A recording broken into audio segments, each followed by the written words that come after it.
Hello, and welcome to episode 3, the third one of the Friends of Mine podcast and Nemo and Dean. We're back.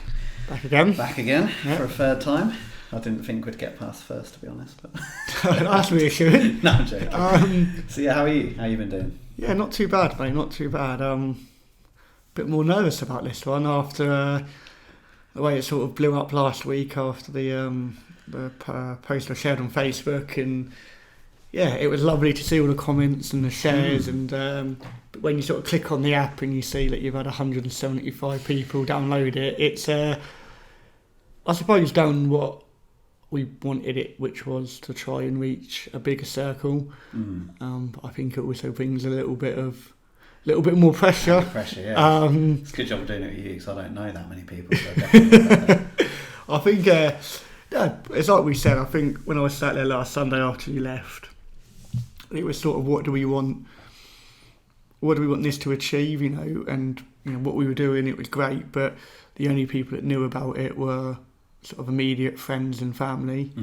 So I did check with you first. I don't want anyone thinking that I just went and tagged you in a random Facebook post about speaking to you, but I thought, share it, and it might get a couple of comments and people, more people might listen to it, and then it just sort of went a little bit mental. Yeah, quite a few people listen. It's good though. It's really good. Yeah. Just like say, it adds that little element of nerves. Yeah, a little bit of pressure. To make sure I don't offend anybody. So have you been? Good week?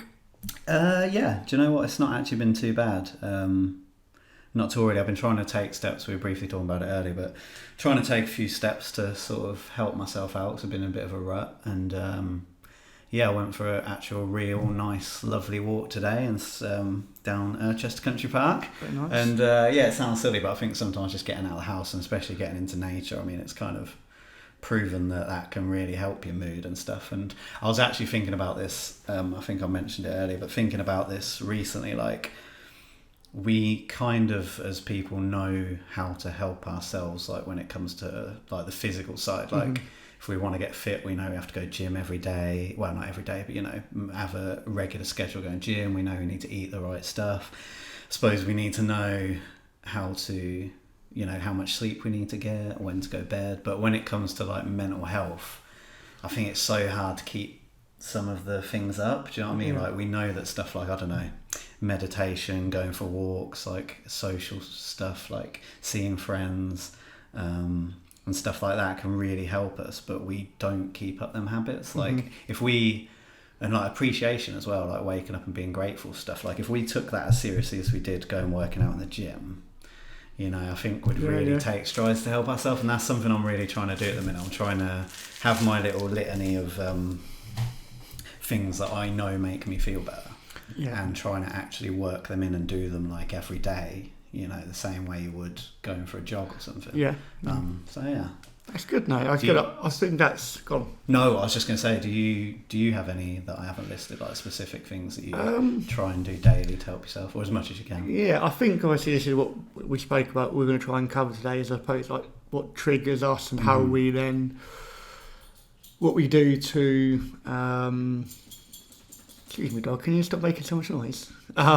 What we do to, or I do to help. Thought it was football. Obviously, I stopped playing end of last season, but it was football. That was sort of my sort of escape on a Saturday for sort of 2 hours. Now it's more, I think, just being, like you said, more grateful for what I have at home. So I suppose, I started, take up golf. I've tried to go to the driving range recently, or not so recently. Obviously we've been, I think to say that I'm not a natural at that might be an understatement. But I think, if I am feeling low, I think for me, I'm a people person. So if I'm around people, I find myself almost in a better headspace straight away. I'm not good at my own company. I had a conversation yesterday with my cousin who said he's a complete opposite. He could sit by himself for hours. That's no good for me. I need to be around people. But I think exercise is a massive one, and just just whether that's walking the dogs, playing now what I do, six-a-side, going to the driving range, or just being around people, I think is probably my release. I think then, because I think no matter how bad I'm feeling, I like to try and make other people laugh. So I think, and laughter is contagious as well, and I think also as well when you're around other people, I wouldn't say it's like depression's contagious, because it's not, but if you're around someone who's permanently miserable, and I've worked with people before who permanently miserable and permanently moaning, and it brings your mood down. So when I'm around other people, I try and not be that person. So I think that helps me as well. It's difficult though, isn't it? Because I always think that, because I as you probably know, I have a tendency to go deep quite a lot, and I've just noticed recently that like when I hang out with people, it seems to like bring out stuff. Do you know what I mean? Like, and I always wondered, is that just because? I mean, is it? And a lot of people say nice things, like they say, it's because you make us feel safe and that you listen and you're easy to talk to and stuff. But it's like there's a little bit of me that sometimes worries: is it actually just because I'm so miserable and like to like delve into film and go deep on it? Absolutely. Like I could make something deep out of, like, I don't know, going from McDonald's. Do you know what I mean? I can find some philosophical thing in just a simple act like that, and I do wonder sometimes whether like I tend to bring the mood down. But then again, I suppose it's a reflection. Like, I suppose if I'm in that open place and want to talk about like deep stuff and feelings and emotions and get philosophical, I suppose maybe that just creates an environment where the other person feels like they can be if they want to be. But you always worry that you're being a drag on everyone by taking life so seriously sometimes. I get that, but I think we said when we started doing this podcast, and the whole idea was that for everyone, but particularly men, that they felt comfortable not having to be happy all the time, and that they could sit down the pub or sit around their friend's house or go to football and actually say, do you know what, I'm not okay. So that's not necessarily a bad thing that you can do that. And I think when I've had it quite a bit, especially since I shared what I shared last week online, and people saying to me, what are you trying to achieve?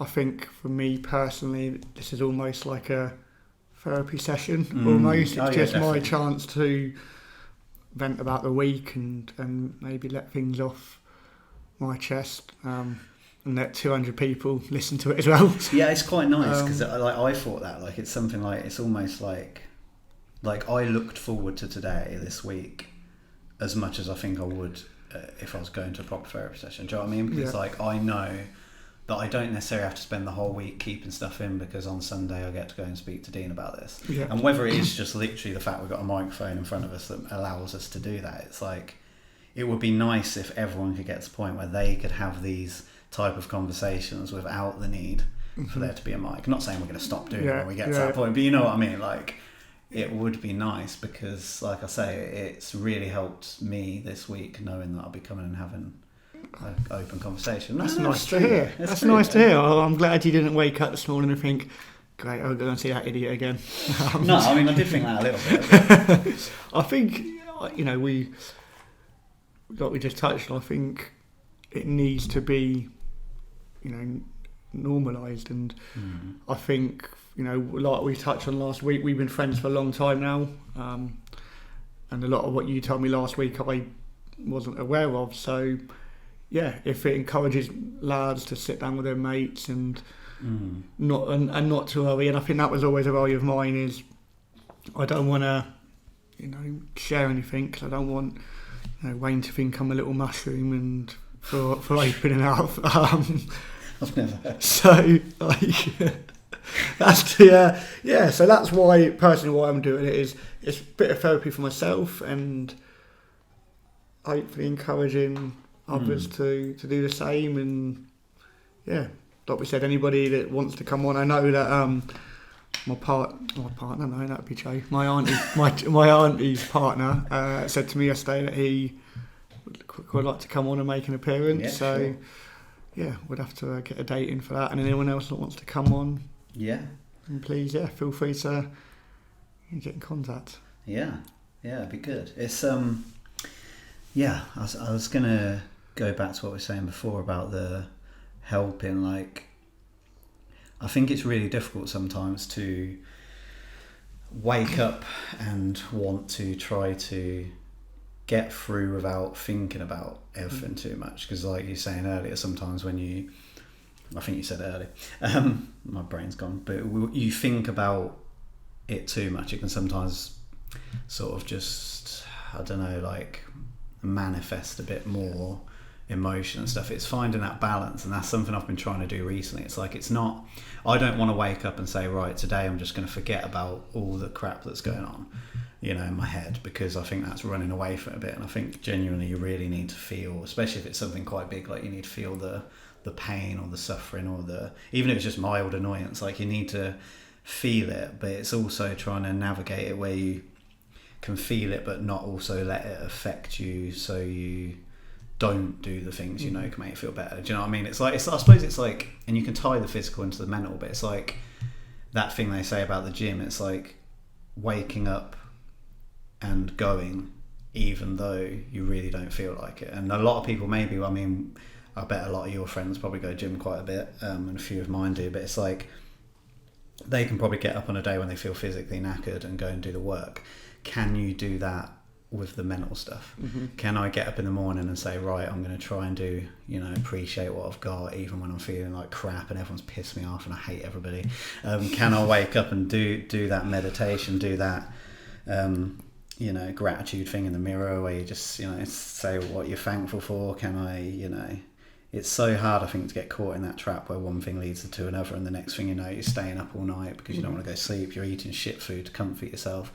It's yeah, I don't know, that's what I was just thinking about a lot recently. What would you say, so to put it back to you, as you were talking about sort of triggers and how we cope, what would you say, either say maybe the three main things that I suppose trigger you, and then the three things that you would do, you know, so you wake up tomorrow and you're not feeling great, you know, what are the three things that trigger you, and then maybe what are the three things that you can you do to cope and try and relieve some of that? I think, and again, this is something we touched on last week, so it ties in a little bit, and I probably am going to be repeating myself quite a bit, but one of my main things is expecting people to be a certain way, 100%. Like, I think we touched on that, like I say before, but a lot of the time I'll wake up and want, you know, certain people to message me, want certain people around me to say the right things. I really feel like a lot of, it's kind of like what you were saying earlier about wanting to be around people. It's also something where I get triggered a lot, because I think I just want people to say the right things. Do you know what I mean? It's I mean, it sounds selfish and it's not something I choose to do, but it's like somebody can say something, if it's not in line with my values or what I want them to say at the time, it can really affect me. For instance, like, even though I would say I'm quite good at spending time on my own, I can certainly get in places, and I think I'm in that place now where I suppose it's want the attention, but it's not necessarily that, but just want people to like message me and want, you know, people want to just know that people are thinking of me, which is so weird, because at the same time I really like to be on my own and in my little shell. I'll just first spin on that, like, or from my point of view, please don't take this the wrong way. No, go for it. You just don't be too hard. Sometimes you can be the hardest man in the world to have a conversation with on WhatsApp.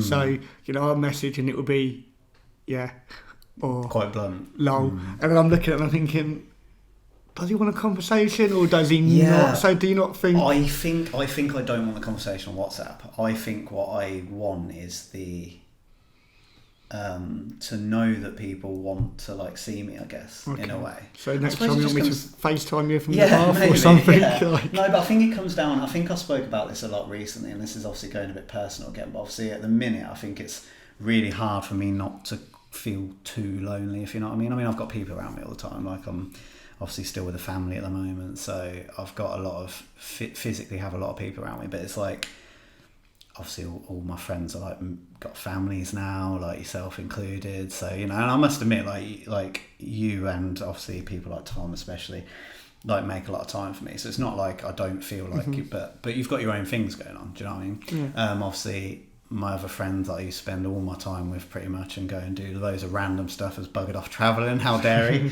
And another one of my good friends, so I think in general it is just like literally a bit of like the physical loneliness, if you know what I mean. So even though we can it's just not the same as it texts on WhatsApp. And I think as well a lot of the time I get into that place where I feel like nobody really wants to talk to me, so then when they do I don't react in the way I would have before. So I could be like sitting at home bored, just scrolling through my phone and just waiting for that text, you know, you hear a little vibration, you're like, ooh, who's this? And then EE.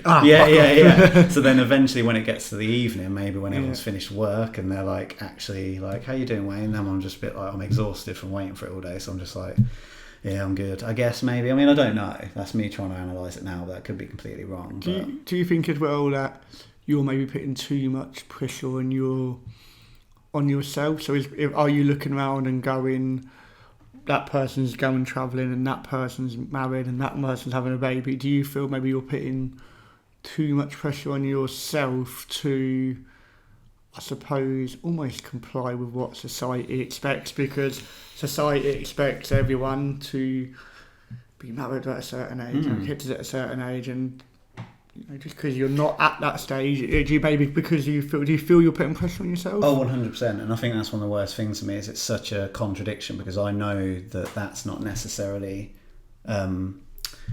what will make me happy, but at the same time 100%, like that is another thing I do and I have done, it's only a recent thing, I'll probably say the last 5 years, but really compare myself to other people, like, and I just know it's wrong, and I know it's so silly. And I know there's a lot about me that I wouldn't change, which I mean, call that arrogant, but there is. But like, 100%, when it comes to stuff like jobs, like it's so hard coming from like a retail background. Like I never even wanted people to know what I did for a living. Like I'd never put it on my Tinder profile. I'd just say like job description, nothing. And you can't help it. I think when you get to a certain age and like you haven't got a partner, haven't got, you know, your own stuff together, it's really hard not to, I think. So would you say that maybe that's one of the things that's sort of triggering you at the moment, is that pressure? Oh, it like I say, for the last 5 years on and off it has. I try not to, and what will happen is I'll think about it and I'll feel this like envy, I guess, for what other people have, but it won't last long. I'll manage to quickly say, well, they're probably still unhappy. Do you know what I mean? It's but I guess it is a bit of that. I do think it is a bit of that. I'd be lying if I didn't say, like, even when it comes down to like people's cars, you know, I drive a granddad car and I'll like one of my friends will pull up in a nice car and you have that little, but it is so silly, and it's something. I think my biggest thing at the minute is I've slipped back. So like even before I went on that trip early on in the year, it's only like 3 months ago, Jesus, but I got to a really good place where like none of that mattered to me. I was so okay in my own skin. I was so like, just like life is gonna give me what I need at that moment. So even though I haven't got my quote unquote stuff together like everyone else, like I was in a really good place.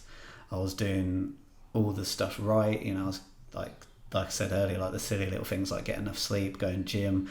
I got myself into a really good mental place, like probably the best I've ever been. And then it slipped. Like when I come back from Europe, and obviously I had like, as you know, that little like, I guess you could call like relationship issue, all that. And that wasn't the cause, but it just, I think it showed me that I had more work to do. And instead of taking that as a lesson and saying, right, I've got more work to do because I'm getting triggered like mad by small crap, I'm reacting and talking to people how I shouldn't, like it's not who I am. Instead of saying I've got work to do, I just went, oh great, so I've just spent 5, 10, 15 years trying to get myself in a really good headspace. I've been doing work day in and day out and I've slipped back.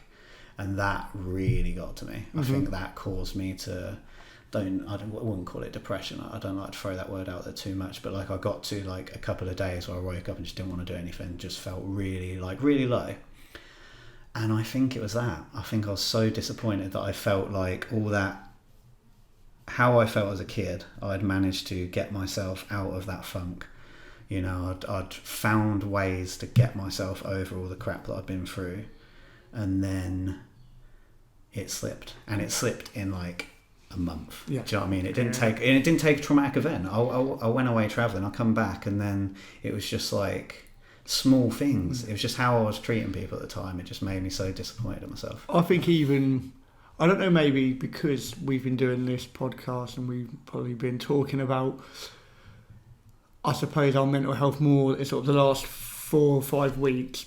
But I do feel that I've noticed maybe you slip a little bit. Whether that's, I don't know whether that's maybe because I'm more aware now because obviously you're doing this, I think, but from maybe stuff that you share online, whether that's on Instagram or I don't know, Facebook or whatever, or maybe just from being around you. I don't know whether or not maybe there was times like that before I didn't really notice it.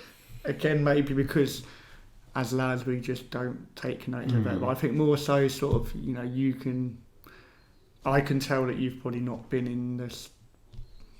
in the frame of mind that you think you should be. Yeah, I think back in the day when I used to have little odd blips like this, like I say, I had so many like tools where I could like get myself out of the funk almost straight away. Yeah. And also I felt a little bit like I shouldn't show it, where I think this time round I slipped to such a sort of low place at a couple of points that I was just like, I'm just gonna let everyone know. I don't care. Yeah. I feel like shit. I'm sick of hiding it. I feel like shit. And it helps. Mm-hmm. Like, it really helps. Like, I think me and you have spoke, even before that, like, ignore the podcast. Like, we've spoke outside of the podcast about how I've been feeling way more than I did before, I think. Way more. Yeah. Because before, like, I'd maybe say, like, yeah, I'm just feeling a bit down. And you'd be like, oh, sorry to hear that. I'm always here if you need me. And then I'd just change the subject. Be like, right, let's talk about football. Don't want to talk about that anymore. No. But I don't talk about football either. No, I'm still pissed off with VAR, mate. I don't talk about football either. So, yeah. Okay, that's just I just thought you know, from my point of view, you could, and I would say now on the other side of thing, maybe the last week or so, you seem to slightly have improved again. I can almost feel you going that way again. Whether that's just from again speaking to you on WhatsApp, and you know, I've seen you a couple of times, and I'd say that you probably seem like you're improving again, and that you're in a better headspace maybe than you were this time last week, or certainly when we recorded the first podcast anyway. Yeah, 100%, which is weird because if anyone was listening, they're probably like, oh, you sounded all right in the first two, but didn't. But I think there's just a level of self-acceptance to it and admitting fault. I think where I was tied up even a few weeks ago was that I kind of did get, like I say, to a point where I realised that I was doing these things. Like, I was, like, even with my friends, I feel like I was being a bit of a dick in some places. But, like, I wasn't accepting responsibility for a lot. Or I was, but it was taking me a while. And one good thing to come out of this mood I've been in the last month or 2 months is I now feel like I can't do it straight away. So if I mess up, I can't straight away be like, oh, my bad, shit, I need to apologise to this person. But give it like a day or two, I can get in a headspace where I can look at it from both sides, like completely objectively, and say, this is where I went wrong. And I believe with a lot of like arguments and serious stuff, like maybe there is two sides to everything, but I've got to a place where I can acknowledge where my failings have been. Which I think is really good for you. Yeah. Like, I would like to do it almost instantly. I'd like to say some stuff and then turn around and be like, oh, my bad. Like, that was completely not what I wanted to say, not what I wanted to do. But yeah, where before I could mess up and spend months blaming that other person. I think that's it. I think it's like, it's taken on some self-acceptance and some responsibility for what I'm doing and what I'm saying to people and how I'm making people feel, but at the same time really trying not to be a victim of it as well, because that doesn't get you anywhere. No. I think I might have said this to you. I think I said this to you in person shortly after one of the things happened with me recently, and I said like beating myself up just won't do anything. It won't do anything. It is pointless. Like I say, if you can apologise, accept what you've done wrong, but then don't hold it against yourself. Because that's what I'd do before.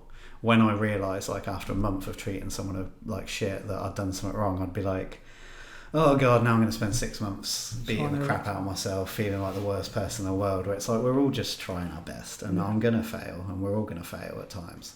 It's about using that as a lesson. It's a good way of looking at it. So here's a question. So you wake up tomorrow and you're not feeling great. What does Wayne do to make himself feel better? So in terms of what would you do? Would you go for a walk? Would you go to the gym? I know you meditate. Like, what would be what's your go-to thing to go, right, I'm not feeling great, let me do something about it? Yeah, so again, this is obviously in an ideal world, because there's a lot of times where I'd wake up and say, I feel like shit, so what I'm going to do is scour the internet, go and eat loads of food and make myself feel sick, or drink alcohol, like... Yeah. But if we're talking in what I know I should do, that's probably a better way to put it. So I do use meditation. I think me and you spoke about this and you sounded really interested in it, but I have slipped out of doing it. I used to do it all the time. So a lot of the time I would actually, no matter how I felt, wake up and start it with a meditation. I literally only do like 10-15 minutes now. There was times where I was doing like half hour and stuff, and it was just wasn't too practical sometimes, and especially doing it early morning or late at night, you'd end up like drifting back asleep halfway through. So I've got my little practice now, and I was thinking about this earlier, maybe not necessarily on this podcast, but another time it might be really nice at the end of it for us just to do one, I can guide you through it, and I thought that might be pretty cool. So I'd start with that.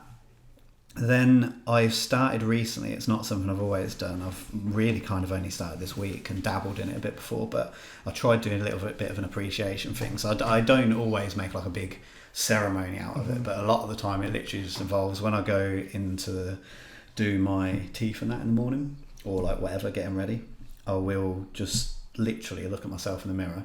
It's going to sound really silly to some people, and literally just go over all the things I'm thankful for. Not necessarily out loud, like I have done if no one's around, but like I still suffer from embarrassment when it comes to stuff like this, like which is again really silly, because you don't get embarrassed about anything else you do to make yourself feel better. Like I say, nobody gets embarrassed necessarily like going for a jog, but when it comes to like doing something like this where you're a bit vulnerable or sound a bit outside of the norm, you sound a bit weird. So if someone heard me in the mirror saying all I was thankful for, they're probably like, what a weirdo, but if it helps. And I literally do that, and like there's scientific studies to prove it helps, and I really do genuinely think it helps. Like it really puts stuff into perspective, because it's easy to wake up in the morning and say my life's shit, but it's like, if I can be thankful for that, got a roof over my head, got a family that loves me, got friends that love me, like that is a huge deal. Like there's people out there, or like a job, physical ability to do things. There's people out there who literally can't go for walks. Like if you can just sit there and just like literally, I just repeat, I'll go through about 5 things, so the 5 most important things for me at that moment, and I just repeat it over about 5 to 10 times, just saying like, I'm thankful for this, I'm thankful for this, maybe say a little thing to myself, like give myself a bit of self-love before I do. That's really hard sometimes, but again, it's like that thing, it's like when it's the hardest to do that, that's when you should be doing it. It's like we're going back to the gym thing earlier. When it's the hardest to get up and do it, that's when you should do it, because you're training parts of your brain to do it. And if you can like train your brain to be thankful for stuff at a time when you actually feel like shit and don't like your life situation, then it's really good. And music and walks in nature is another thing that I'll really do if I've got the time to do it, because I think, again, scientifically backed, but like getting out in nature, like, I mean, I'll put this as a question to you, obviously there's no judgment in it, it's easy for me because I don't have anywhere near as busy a life for you. I can go for a 10-hour walk if I want to. But when was the last time you like got out into nature? Not necessarily like walking your dogs, but just went for... Yeah, I couldn't tell you. In terms of, if I do walk them, if I do go for a walk, it's walking the dogs, and it's just... And you're concentrating just on the dogs. And it's around the housing estate where we live. So, but in terms of, I suppose, being and just forgetting was probably when I went to Finland, and that was last September. We went, saw my uncle who lives like my godfather who lives out there, and he took us to like their holiday home, and it's, I think you saw the pictures probably on Facebook, and it was in the middle of nowhere, no phone signal, no running water, no electric. There was electricity. I think there was electricity, but no running water. And for the first hour, I was like, fucking weird this is. I can't get no WhatsApp and I can't. But once you appreciate the moment, that was probably the last time that I was sort of just switched off from the outside world. Yeah. I think my escape is quite different. I don't even like walking the dog, to being completely honest. I think that probably has a lot to do because of, I suppose, where we walk them, in the middle of a housing estate, there's not an awful lot to see. A lot of the time I've got my headphones in, so I don't really take the moment, if that makes sense. That's true, yeah. Even when I'm walking the dogs, I'll ring Neil, or I'll ring my mate Liam, and I'll ring someone else. So even then, you're sort of doing and talking, and then you come home, and I think,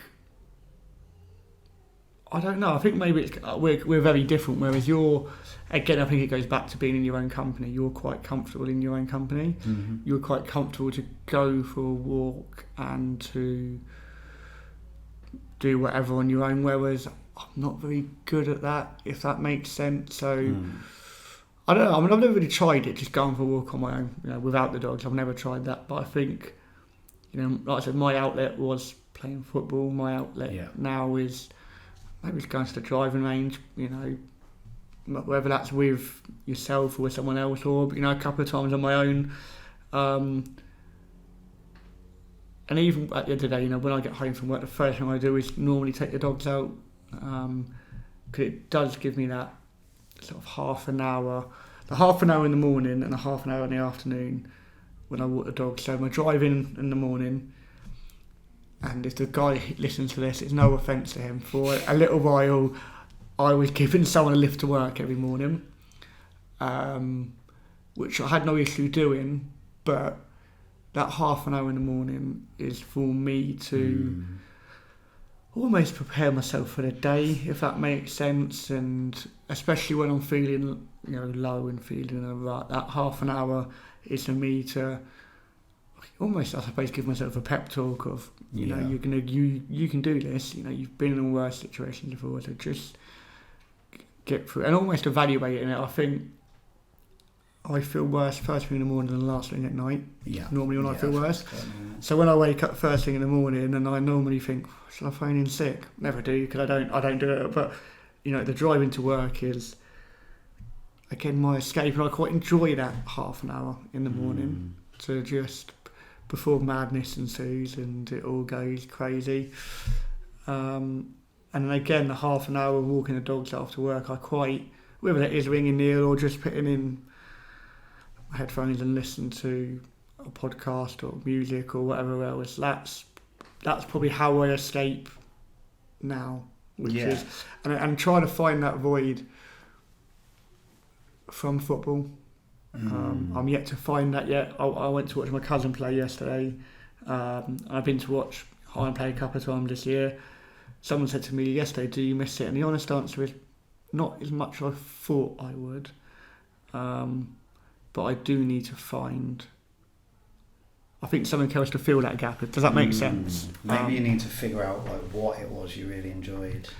I mean, I suppose it could literally be the act of playing football, but if there was some other, whether it's just the social aspect or the exercise part, maybe. I think it was more that it's going to probably sound really cheesy, but the camaraderie and sitting in the changing room before the game, in the warm up, taking the piss out each other, and then after the game, just having a laugh and being around people. And like you said, exercise is proven that it helps. I play football still on a Monday night, and I normally wake up on a Monday morning and think, oh God, I can't be bothered for football later on. But once I'm there, I feel so much better for it, and I feel better for sort of 2 or 3 days afterwards as well. There's like I was saying earlier, there's that connection between the physical side and the mental side, 100%. I believe that. I've noticed it with sleep with me. If I used to think I didn't need much sleep. That's bullshit, because when before I'd have 4 or 5 hours sleep, the next day my moods would be awful, so snappy, and really, really affected by stuff. Like, for instance, like if I've had 4 hours sleep and I watch something a little bit sad on the telly, my God, like literally I'll just be an emotional wreck. Like, honestly, like it's really bad and I'll be so snappy. But I used to believe that I didn't need that much because I survived. Do you know what I mean? So I went 3 hours sleep, I woke up the next day and I still managed to do stuff. So that must mean I don't need much sleep. It's bullshit. Like, I've realised recently, like I have to have 7.5 to 8 hours a night rather. Because it really affects my mood. Like, it really affects my mental health if I don't get enough sleep. Yeah. So there's such a tight, and like you're saying about the exercise, like I've actually been really bad the last week and a half, like diet wise and exercise wise. So we'll forget the last week and a half. But the weeks before that, like I got to a really good place of going gym 5 days a week, walking outside of the gym as well quite a bit, and it really helps. They really coincide. I think it's very easy. And again, this is probably going to sound like I'm being a bit brutal and maybe going back on a lot of what I've said in the previous podcast, I guess, maybe, but like you kind of have to get to a point where you help yourself as much as you can with the little things like that which you can do before you start saying sort of this is how I'm going to be forever. Do you know what I mean? Like if I spent the next 6 months now sorting out my sleep schedule, eating a really healthy balanced diet, exercising regularly, going, because I've got the opportunity. Like I was talking about being lonely earlier, but I'm not really. Like if we want to go out next week and something, like there'll be people I can go out with. I have been seeing people. So going out, social events, spending time with my family, spending time off my phone, because that's a massive one for me that really if I did all that for 6 months and then still felt really low and really, really anxious, then maybe it's like I need to see somebody. But I feel like sometimes you have to address all the little things you can address first. Yeah, I agree. But then again, it's also a bit of a catch-22, because when you're in a shit mood, like if I woke up in a shit mood tomorrow, the last thing I'd want to do is go and eat a salad, meditate, go gym. I'd actually just want to sit in my bed. You know, it's finding that little spark in you where you say like, I'm really going to help myself. But I do think it's difficult. Like I do feel like I'm being a little bit of a hypocrite here, but I also feel like you need to try. Like at the end of the day, you're the only person that can really help yourself, like really, because you've got to want to do, even go in therapy, I suppose. It's like I could probably go, I mean, you know more about therapy than I do, especially recently, but like you could go therapy, listen to them, talk to them, gain knowledge, and then come home and just say, I'm not going to do any of that, I'm going to forget about all of that. Like even going therapy, you have to put in the work. Yeah, I agree with that. I mean, I've done counselling through Mind, sort of for a long time, and they were brilliant. And I'm now doing CBT, which is cognitive behavioural therapy. And that's, you know, when we sat down right at the start, you know, the woman sort of said, you know, what is it that you want to achieve out of this? And I think one of my biggest triggers is I'm an overthinker. And I've sort of touched on this on the other podcast as well. I think that's probably my biggest thing is overthinking, whether that's, you know, I send a WhatsApp to someone and, you know, their reply is and this is a dig on you, by the way, after what I said earlier on, you know, the reply is short and, you know, or they don't reply, and you know, I think to myself, what have I done to piss them off? Or whether it's I'm at work, or whether I see someone out and I say alright to them and they don't give me the response that I want, and then straight away again I'm thinking, well, what have I done? Why have I annoyed them, or how have I annoyed them? But then I think also as well I'm a bit of a hypocrite, because I'm not always the best at replying to WhatsApps, and if I'm in a shit mood and I'm not a good person to be around. So I think what I've tried to do since doing the CBT is taking a step back and realising that people have lives, and I do it as well, where, you know, someone will WhatsApp me and I'll read it and I go to myself, I'll reply later on, or you just generally forget. I do it as well. So I think that's my biggest trigger is overthinking, and you know, I think that's why I have to keep myself so busy. I've worked the last 2 week. When I worked Sunday last week, I worked Saturday and Sunday this week. I was at work this morning, and I think that's just because I'm trying to permanently keep busy. Because when I stop, that's when I start the overthinking, and that's when I start the aimless WhatsApping of people and scrolling through social media and that. So through the CBT, that's what we're trying to do at the moment, is like, just stop the overthinking, but also trying to be at a stage where I can be in my own company. And that's something, even I'm better than I was 4 years ago, but I'm still not great. I'm still not great. And like you said, like the aimlessly, eating for the sake of eating, mine is more drinking for the sake of drinking. So it will be a Tuesday night and I'll be watching, I would say Champions League, but Liverpool aren't playing Champions League. I'll be watching Thursday night Europa League, and I'll have like 4 beers, like sat on my own. Like there's no need to have 4 beers sat on my own. And then that has a knock-on effect, because you wake up the next morning and you feel groggy and you feel a little bit sluggish, and then it just knocks on for a whole day. So I think that's probably my biggest trigger is the overthinking massively. 100%, yeah, I totally get that. I think that's my issue as well. Like, and it's kind of like you were saying earlier about the whole texting people and not getting the response back. That kind of goes back to what I was originally saying about my biggest trigger about people not being how you want them to be. It's such a silly thing, but I think we all do it. Again, it goes back to something we spoke again about on the previous episode, that thing of just wanting life to go exactly the way you want it to. And we do that with people, and we do it with everything.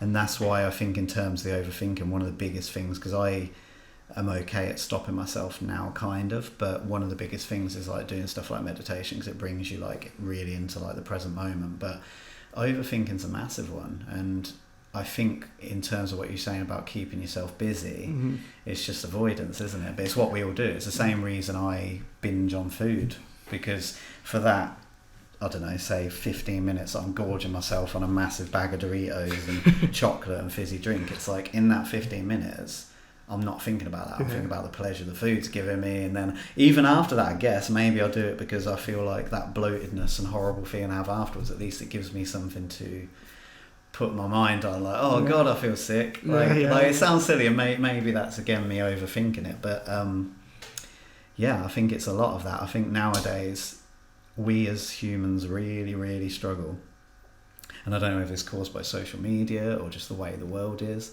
or I've no idea, but it's like we struggle just to be okay with the way things are. So for me, I know when I'm gonna have almost like a bad spell with my depression. Does that make sense? So I know, and I said this a little while ago to someone, it's almost like, when you're having a cold, or you have a cold and you can feel yourself starting to get run down, I can now recognise the signals, maybe some days I can go to bed and feel on top of the world, and I can literally wake up the next morning and feel awful. 9 times out of 10 now I can recognise when it's coming. And I can read the signs. I know, it's getting to that time of the year where the clocks are going to go back, and it's going to be dark and it's going to be cold, and I just do not cope in that time of year. I think a lot of people are the same. Yeah. You get up and it's dark, and you get home from work and it's dark, and that's. So I already know, and I think I'm almost preparing myself. But do you know when you're going to get a bad spell? I think I do. I think I notice it with the overthinking and the checking my phone all the time. That's usually a trigger that I know that something's going a bit wrong in my head, because like I say, I try so hard to just not think about the future and the past and worry about, who's going to be messaging me? Is that message from someone else? So as soon as I start checking my phone all the time, waiting for texts from people, that's when I know that I'm slipping into that. I'm not okay just where I am. I'm not okay just sitting here watching the that's the thing. It's like I can sit, and I mean I bet I bet 80% of the people that listen to this podcast can relate to this. I can sit watching a TV program with somebody, and I am so far removed from actually watching that program with somebody. Like, I'll watch TV with my dad for like several hours every night, whenever I can. And sometimes I can be watching the program with him and I'm paying absolutely zero attention to what's going on. Like, that could be literal, like I could literally spend the whole time on my phone, but even just in my head, I'll be watching what's going on in the telly, but my mind's so far in the future. Like, what's going to happen next week when I do this? Or in the past, well, why didn't I change? Like, I'm just not present. I'm just not present for what life's given me, I guess, at that moment. Like, I'm so far removed from it. Yeah, that's interesting. I think something that I'm trying to do more recently is, I think with, obviously, baby during sort of 10 weeks is almost, I think my mindset has just changed. It was almost like an overnight thing, and it's been the last few weeks where I just can't be bothered with any external stress, any more stress than we already all have in our life, because everyone has stress in their life, whether it's, let's be honest, it's not easy for anyone out there at the moment with the cost of living and mortgage rates and all that. So what I try to do is, I can't control the cost of living, I can't control that the mortgage rates are going up, but the stuff I can control, so, work, do you know what, it's just a job, and I'm there for 8-10 hours a day depending, but it's just a job. If I make a mistake, I don't know if I'm listening to this, so what? So what? Do you know, well, what 9 times out of 10, what's the worst that's going to happen? Exactly. Right, that person hasn't messaged me. Maybe they're busy too. That person hasn't messaged me, and do you know what? Let them crack on. Yeah. And I think what I'm trying to do is control, or not bring any external stress in. So control what I can control, and let them worry about everything else. Do you know what I mean? As much as you can. And I think more so, I think it has a lot to do with us doing this. I think it's given me an opportunity to vent, to show a vulnerable side, and I think it's just given me a different. I mean, being a dad's a scary thought. Do you know what I mean? So I think it's just given me the stuff that I would probably spend 2 or 3 days worrying about. I look at it now and go, it's not really that big a deal. And that was like a light bulb moment. I sort of woke up and went, you know what, I was living for Friday, because it's no secret, I'm not a massive fan of what I do. So I was living for Friday rather than just making the day what it was. And and that's no way to live. You're wishing 5 days a week away, 25 days a month, you're just wishing away. You're thinking that's just.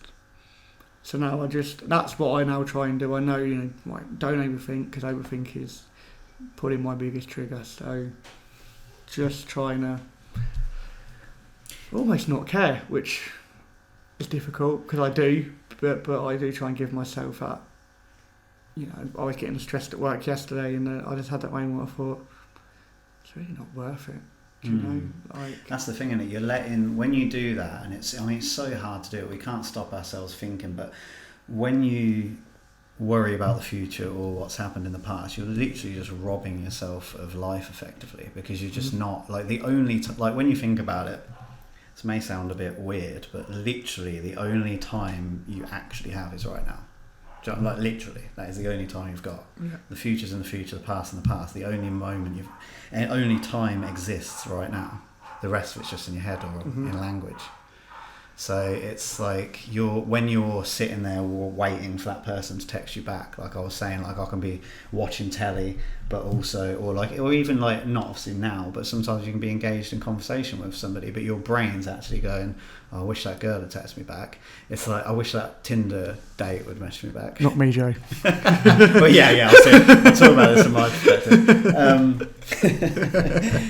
but you're robbing yourself of that present moment. That's literally all you're doing, because they're gonna message you or they're not gonna message you. You have no control. It's that thing, isn't it? Like there's that quote which kind of relates. I can't remember it exactly. I'm gonna butcher it, but it's like, if it's not going to affect you in like 5 months' time, don't spend 5 minutes worrying about it. And it's like, it's true. Like the amount of stuff I worry about that really just doesn't make a difference to my life, like going forward. But I think it's so hard to do that. I think when you're an overthinker, I said this actually to somebody a little while ago. I think an overthinker needs over reassurance. And that is where it can be really difficult, because you're expecting life and everyone in your life to constantly over reassure you, like you were saying about the text thing, like what you need. And I'm exactly the same. Like if someone's short with me, I do feel like that. If not massive hypocrites, I do. As you just said, I do. But if I text somebody saying, hey, how are you, fancy doing something in the next couple of weeks, I want enthusiasm. I want, love to see you, it'll be great, we'll do this. Like you need that real over reassurance. If you just get a can do, see what my plans are, like it just makes you think, right, what's going on here? Because I'm reacting to this situation. I really want to see this person, and they're not giving me the same energy. But in truth, like you said, it could be a million reasons why they're responding like that, and you just run away with it. I think that's the problem as well, isn't it? Because again, messages, WhatsApp, Facebook, text messages can be so misinterpreted. You could send something to me, and I could beat that and go, and I'll be honest with you, I've done it, miserable bastard that way, right? Whereas you're not being, but you're not being. Do you know what I mean? That it can be, misinterpreted so much sometimes. Do you know what I mean? Like I'm probably just going for a massive poo at the time. There is that as well. There is a lot. There is that as well. But yeah, I think again, going back to work, we touched on it last week, when I was doing the manager's role, was probably one of the times I overthought the most, because you're trying to please. I hate the idea of people not liking me, and when you're in that role, it's very difficult for everyone to like you and to agree with what you're doing. So again, I took a step away from that, and that was again me just going, I don't need that stress from work, and I don't need that. So now the stress I have from work is minimal, because I don't let it stress me out. Before I'd be checking my emails 6 or 7 times a day, even on my day off or an annual leave, or I'd be checking my emails and replying to emails. I mean, I was in Amsterdam year before last replying to work emails, which in Amsterdam under the influence probably wasn't the best idea. But you do, and I think that's part of people pleasing as well, Whereas now I just think, again, everything is now, well, what's the worst that can happen? Yeah. And living for the moment, and for a long time, football dominated my Saturday. I've missed birthday parties and days out, and because and that's not me. I love playing football, but now I just sort of think, do you know what? It's quite nice to not have that, if that makes sense as well. Where, although football's a release for me and it helps me, I can now go to Joe will make plans on a Saturday, or we're going to go for a bottomless brunch in a few weeks' time. Maybe we'll record the podcast. That'd be hilarious, wouldn't it? Drunk one. Just be a lot of crying. Maybe not then, maybe not. But yeah, I think just trying to live for the moment a bit more and not wish my life away. And that's what I was doing without realising, So I think a bit what you say about enjoying the moment, and we've only got, it's true. And I just try and now go, do you know what? Work is work and home life's home life. And when I come back through that door at the end of the day, no matter how shit the day might have been at work, it doesn't matter. And you face it all again tomorrow. It's really because you can get, you must have felt it, I think everyone does, you can get to that place. For instance, when you were playing football, chances are when you're actually playing football, you're not really thinking about much else but what you're doing at the time. Do you know what I mean? Yeah, 100%. You think about football. I get it. I don't know. Sometimes when I'm like listening to music, or like I feel like I'm quite a creative person, so sometimes I do little, I'm not good at it or anything, but like little stupid photo edits. Do you know what I mean? Like, or like taking photos. Like when I'm on, say, Photoshop and I'm editing a photo and putting someone's face on another face and doing stupid crap like that, I'm so in the flow that not only does the time absolutely fly by, but you're just in that. You're just concentrating on that. Like, and obviously people get it with so many different things, but it's like, could you imagine if every little thing you did in life you were in that zone where you just concentrate on it? So like even at work, if you could just be doing your work but moment, not worrying about making a mistake or have I done enough of this. So at the end of the day, work will tell you if you're doing a bad job. They're going to tell you, and you can do what you want with that. But it's like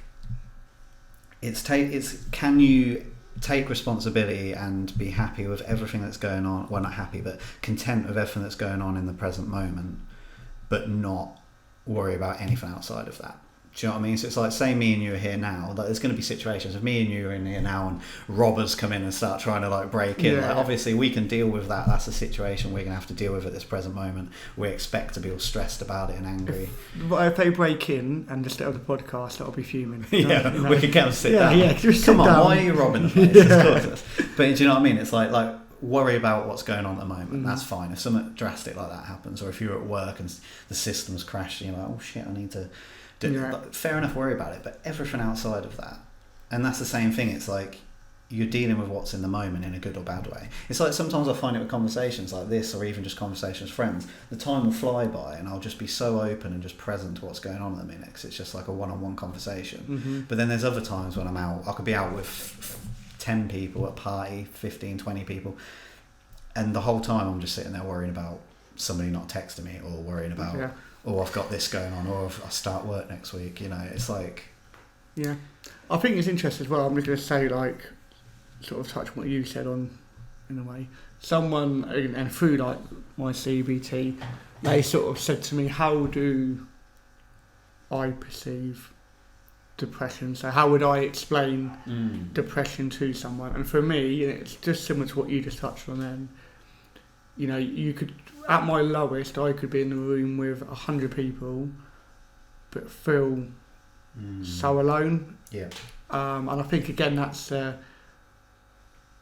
almost a trigger, because you're in this room, and similar to what I put on my status on last week, is that people expect a certain Dean. Yeah. Maybe it is the twat of a Liverpool fan, what I put on my status. Maybe a lot of people probably looked at that and went, yeah, I do think of you that. But people expect that, and I think that's almost a trigger for me as well, where no matter how low I have been feeling or feel, you can't let that mark slip. And I think doing this, and let's be honest, mate, us doing this and putting ourselves out there is massive. For both of us, it's massive, because you're putting yourself out there to be. We haven't had it yet, but open to criticism, open to negative feedback. There will be people that look at it and go, "Bore off." Yeah. It's just part of life, but I think that is a trigger for me. Is the having to be someone, and I think since doing this, and even since releasing it last week and opening it up, I feel better in myself, because people now maybe know why sometimes I'm a miserable prick and sometimes why I'm a little bit snappy.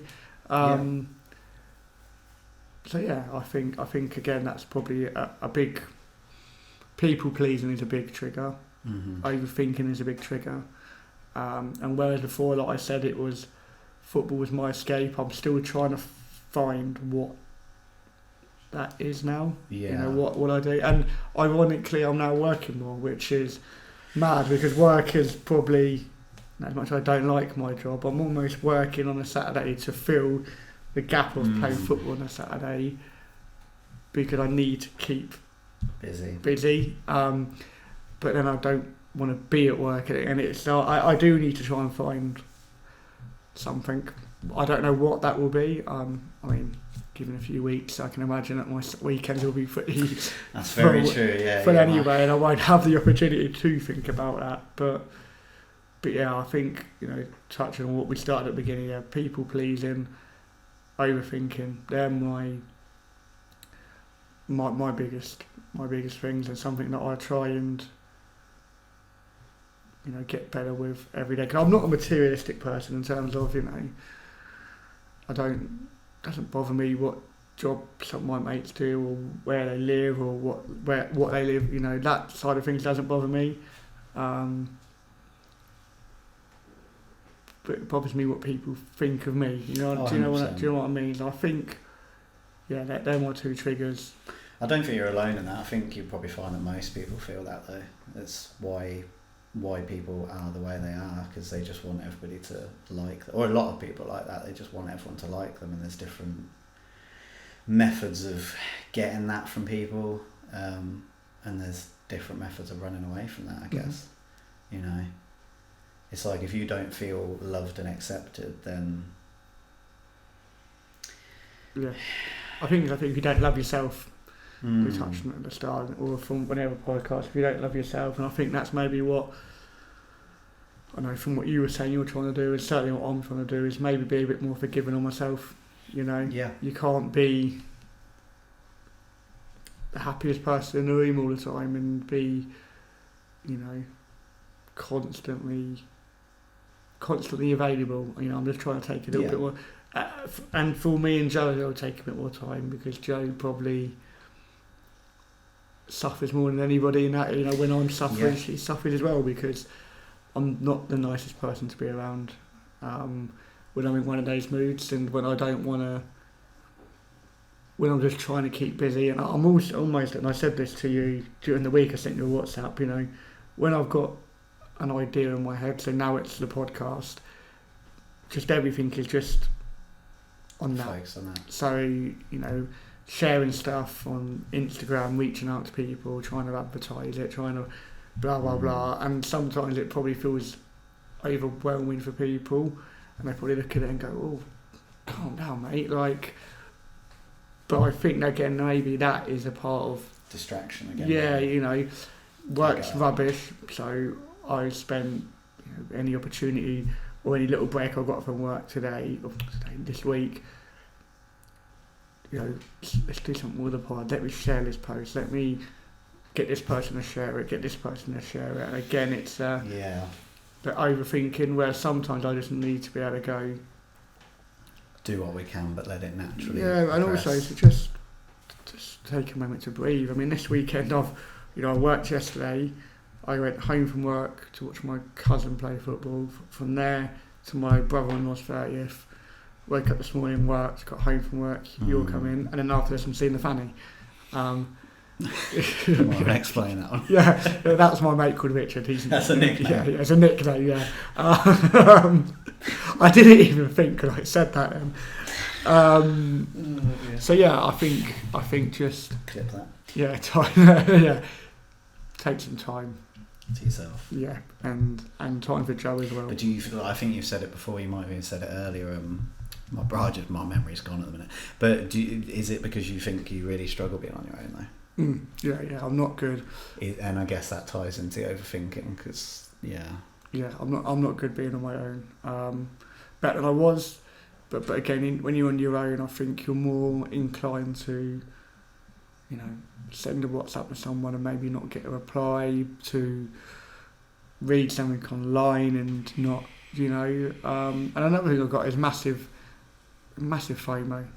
Like I do with and I think that is something that I'm trying to, be better at, and if I miss something, I miss something. You can't do everything all the time. Yeah, because I remember saying to you before that I think it was on the first podcast, I said to you that I don't suffer from FOMO, but I realised a little bit yesterday that I kind of think I maybe do. Just because yesterday, I went out Friday night and got very, very drunk. So I woke up Saturday feeling absolutely terrible, probably one of the worst hangovers I've ever had. And it was getting towards night time, and part of me just really wanted to go out again. I was just like, I can't do something like, you know, watch telly or whatever when it's a Saturday night and there could be people out there, there could be fun to be had, there could be people to impress. Like, this is obviously, I wasn't thinking this like literally, but that's kind of, I think, what it is. There could be girls I could meet. There's all these like weird stuff where you think is going to actually make you happy, but chances are I would have gone out Saturday, met nobody. Like, not like there would have been nobody out that I knew, so I'd have probably sat on a table on my own, had a couple of beers on my own, walked all the way an hour and a half home, been absolutely knackered, woke up today feeling like crap. It's like, maybe I do suffer for a little bit like that, but luckily I was so hungover that I didn't care about it too much, and I actually just watched TV and had a good peaceful night. Actually, that's something again I'm trying to be like. I love, you know, going down the pub and having a beer with my mates. Something I'm trying to sort of cut out now, because alcohol doesn't help. You know? No, it doesn't help. Whether or not, you know, I mean, if it's one or two, then it's not too bad. But if you have, you know, loads, and always, you know, I went to a 30th last night, and I was very conscious about it, how it makes me feel. I call it like anxiety. So I, you know, more so last 2 or 3 weeks, I'll try to just cut it out a little bit more, just be a little bit more. And I feel better for it. Don't get me wrong, I'm still, you know, I still probably had 5 or 6 pints yesterday at this birthday party, but sometimes I'd have 5 or 6 pints after football, and then go and have another 6 or 7 pints and shots and all the rest of it, and you wake up the next morning feeling as you probably felt yesterday morning when I sent you a WhatsApp saying how are you, and you said more or less dying was more or less. It felt terrible. I think alcohol, it's just so hard, isn't it? It's like, it's so, I think for people like me that's really introverted, it's such a good tool for me to release, be so sociable. It's like, it just allows me that little bit of freedom where maybe that little overthinking part of me just quietens down a little bit, because the social, live in the moment, do whatever, I don't care, let's just chat to random people I've never really spoke to before. Like, that part of me comes out a bit more. Yeah. But I would love to get to the point where, obviously not, I wouldn't ever be over the top, like you'd still know if I had a drink versus not, but maybe be a little bit more sociable and not worrying too much what people think, like the positive parts of the drinking. Maybe if I could just bring that into my real life without the use of alcohol, because that's why I think I do it. And it's that initial buzz, it just gives you that initial buzz where everything just feels a bit more fun. And because again, I suppose it's just because it's dumbing the other stuff down, so it's like I was talking about earlier, it's opening you up to just how life is at the moment in that first little bit you're drinking. Maybe you just like, I'm here with my friends, I'm not thinking about stuff.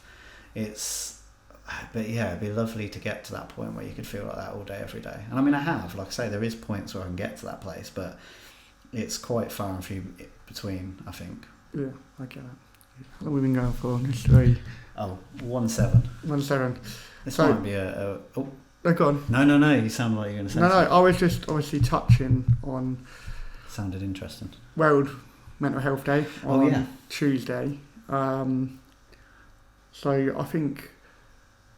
I saw something online the other day and it said to find 3 people on your contacts and to check in with them. So maybe just encourage everyone, not maybe just necessarily on Tuesday, but at some point this week, maybe reach out to the friend that always seems okay, send them a message, and just check in, whether that's male or female. I know that I'll be... reaching out, and I think we're quite good as a friendship group anyway. Yeah. In terms of checking in, but I think that's a really good idea. Yeah, like just spend 5 minutes just checking in on people. Yeah, and always ask if you're okay twice. That's another thing that I've seen. Ask if you're okay at the start of the conversation, and then ask it again at the end, because people will 99 times out of 100, even if they're not okay, will say, "Yeah, I'm okay." Yeah, and if you have any interesting interactions without naming people, feel free to send them in on the Instagram, and we can maybe read some out on the next podcast. That might be a good idea, actually. Just tell us a little bit about... I think it's good to reach out to somebody you maybe usually wouldn't as well, maybe. I mean, I don't know. Yeah, no, definitely. But definitely. Like for me, like I think if I message you saying that, maybe that'd be every day, well not every day, but like a quite regular occurrence. So it might be worth us reaching out to people we usually wouldn't, maybe just say, I hope things are going all right. Definitely. Yeah. And if people have got any questions that they want to send in, or that's a good idea, any stories they want to send in, then Instagram is probably the best place to send them, I'd imagine. I'd say so, You know, or even in like the YouTube comments, Facebook page, anywhere, just all message us privately. Yeah, send them in, or any stories that you want to send anonymously. That's a good point, yeah. If you don't want to be on the podcast, but you really feel like, damn, I want to share something, go ahead. Yeah. You can do it anonymously, we'll just read it out. Yeah, definitely. Yeah, that sounds a good idea. Probably a nice way to end the episode. That absolutely flew by. It did. Pleasure as always, sir. Yeah, and you, mate. Yeah, we'll speak to you all next time. Okay, bye-bye. Bye-bye.